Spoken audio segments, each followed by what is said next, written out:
नमस्कार मित्रांनो, श्री स्वामी समर्थ. जय जय स्वामी समर्थ. श्री स्वामी समर्थ. श्रावण मास संपण्या अगोदर हे तुम्हासनी फूल दिसले तर तुमची इच्छा पूर्ण होईल. तुमच्या आयुष्याचे सोने झाल्याशिवाय राहणार नाही. तर हा व्हिडिओ तुम्ही शेवटपर्यंत ऐका, जेणेकरून तुम्हासनी संपूर्ण माहिती मिळेल आणि आम्ही नंतर तुम्हासनी एक उपाय देखील सांगणार आहे. तर तत्पूर्वी तुम्ही या चॅनलवरती नवीन असाल तर बेल आयकॉनची घंटी दाबा आणि हा व्हिडिओ जास्तीत जास्त लोकांपर्यंत लाईक करा, शेअर करा, सबस्क्राईब करा. चला तर वेळ न वाया घालवता व्हिडिओला सुरुवात करूया. मित्रांनो, आता काही दिवसापूर्वी म्हणजेच 15 दिवसापूर्वी श्रावण सुरू झाला आहे. श्रावण महिना म्हटलं की भगवान महादेव यांची महिमा आलीच.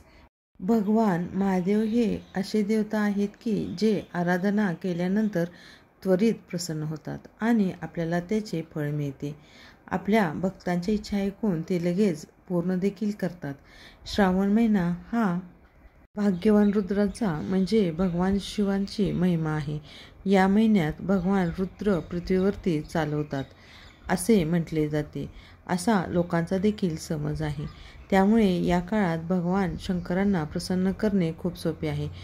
कारण आपण यावेळी जर पूजा अर्चा चुकीची झाली तर त्याचे विपरीत परिणाम देखील आपल्याला भोगावे लागतात. श्रावण महिना हा असा आहे की भगवान शिवाने देवी पार्वतीला वरदान दिले आहे की मी तुला आपली पत्नी म्हणून स्वीकारेन आणि जो कोणी या महिन्यात माझी भक्तिभावाने पूजा करेल त्यांच्या मी प्रत्येक इच्छा पूर्ण करेल. म्हणून भगवान शंकरांना प्रसन्न करण्यासाठी त्याचबरोबर आपल्या इच्छा आकांक्षा पूर्ण करण्यासाठी हा महिना खूप अतिशय महत्त्वपूर्ण आहे.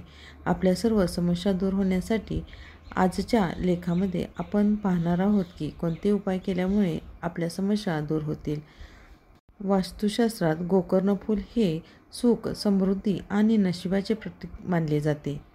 गोकर्ण फुलाचा उपयोग महादेव, विष्णू, शनिदेव आणि देवी लक्ष्मी आणि दुर्गादेवी यांच्या पूजेमध्ये वापरले जाते.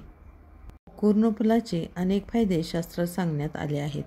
घरामध्ये गोकर्ण फूल लावले असता सकारात्मक ऊर्जा संचारते. आपल्या घरामध्ये निगेटिव्हिटी असेल, नकारात्मक शक्ती असते, ती संपवण्याचे या फुलामध्ये ताकद आहे. गोकर्णी फुलामुळे माता लक्ष्मी प्रसन्न होते आणि कुटुंबात सुख समृद्धी नांदते. गोकर्णी फुलाचे फायदे ग्रंथ धर्मानुसार गोकर्ण फुलामध्ये पारिजातिका, विष्णुप्रिया, विष्णुकांता इत्यादी नावाने देखील ओळखले जाते. गोकर्णी धनाची देवी लक्ष्मीशी संबंधित आहे. त्यामुळे गोकर्णी घरामध्ये लावल्याने आर्थिक समृद्धी वाढते. गोकर्णी ही एक शुभ आणि पूजनीय असल्यामुळे तिच्या प्रभावामुळे घरात सुखशांतीचे वातावरण तयार होते. भगवान विष्णूंची कृपा प्राप्त होते. माता लक्ष्मी गोकर्णी सोबत राहते, ज्यामुळे जीवन आनंदी राहते. कुंडलीत शनिदेवांची स्थिती वाईट असेल तर गोकर्णी खूप फायदेशीर आहे. गोकर्णी फुलाची शनिदेवांचा कोप शांत करण्यासाठी मदत होते. घरातील सदस्यांचे मन स्थिर राहते असे म्हटले जाते. यामुळे घरामध्ये सकारात्मकता राहते, त्यामुळे सर्व कामे व्यवस्थित पार पडतात. गोकर्ण फूल हे घरामध्ये वास्तू नियमानुसार लावले तर त्याचे अनेक फायदे आहेत. वास्तुशास्त्रामध्ये गोकर्ण उत्तर ईशान्य दिशेला लावावे शुभ असते. घराच्या मुख्य दरवाजा उजव्या बाजूला ठेवू शकता. गुरुवारी आणि शुक्रवारी चौघडीया मुहूर्तावर गोकर्ण फूल लावणे खूप शुभ मानले जाते. यामुळे माता लक्ष्मी आणि भगवान कुबेर प्रसन्न राहतात आणि त्यांच्या कृपेने कुटुंबाची आर्थिक परिस्थिती मजबूत होण्यासाठी मदत होते. अशा प्रकारे या गोकर्णीचे महत्त्व आहे. श्रावण महिन्यामध्ये कोणत्याही दिवशी जर आपल्याला हे गोकर्णाचे फूल दिसले तर अजिबात आपण सोडू नका. कारण यामुळे आपल्या सर्व समस्या दूर होण्याची ताकद या फुलामध्ये आहे. त्याचबरोबर जी आपली आर्थिक समस्या असेल ती आपण तिथून निघून जाते. घरामध्ये ज्या काही पैशासंबंधित समस्या असतील त्या दूर होतात. तर त्या गोकर्णीय फुलाचा उपयोग कशा पद्धतीने केला जातो. जर तुम्हाला श्रावण महिन्यामध्ये हे फूल दिसले तर तुम्ही श्रावण महिन्यातील कोणत्याही दिवशी तुम्ही हा उपाय करू शकता किंवा श्रावण सोमवारी हा उपाय केला तर खूपच चांगले. अशा प्रकारे जर तुम्हाला गोकर्णाचे निळ्या रंगाचे फूल दिसले तर ते आपण तोडून आणायचे आहे आणि घरामध्ये आपल्या एका कलशाचा तांब्या घ्यायचा आहे.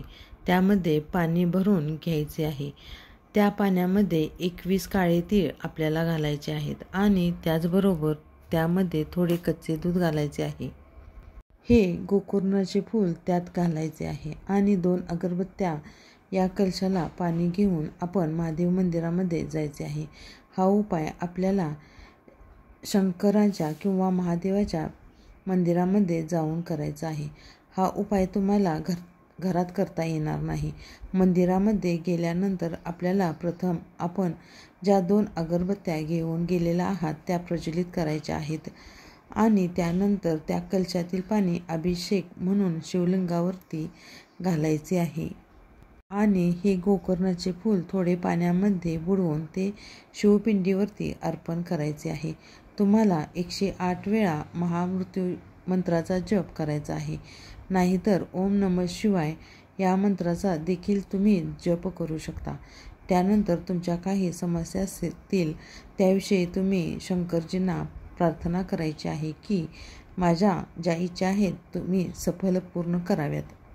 त्यानंतर जे तुम्ही फूल अर्पण केलेले आहे गोकर्णाचे फूल घ्यायचे आहे आणि घरी यायचे आहे आणि त्या ठिकाणी तुम्ही तुमच्या धनाच्या ठिकाणी पैशाच्या ठिकाणी ते फूल ठेवायचे आहे.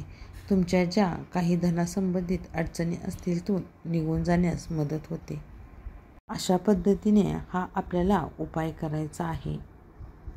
मित्रांनो, हा व्हिडिओ कसा वाटला कमेंटमध्ये नक्कीच सांगा आणि जास्तीत जास्त लोकांपर्यंत शेअर करा. त्यांनाही या उपायाचा खूप छान फायदा होईल. आणि असेच नवनवीन व्हिडिओ पाहण्यासाठी आमच्या चॅनेलला लाईक करा, शेअर करा, सबस्क्राईब करा आणि बेल आयकॉनची घंटी दाबा, जेणेकरून जे आम्ही व्हिडिओ पाठवेन ते सर्वात आधी तुमच्यापर्यंत पोहोचतील. अशाच नवनवीन व्हिडिओ बघण्यासाठी आमच्या चॅनेलला लाईक करा.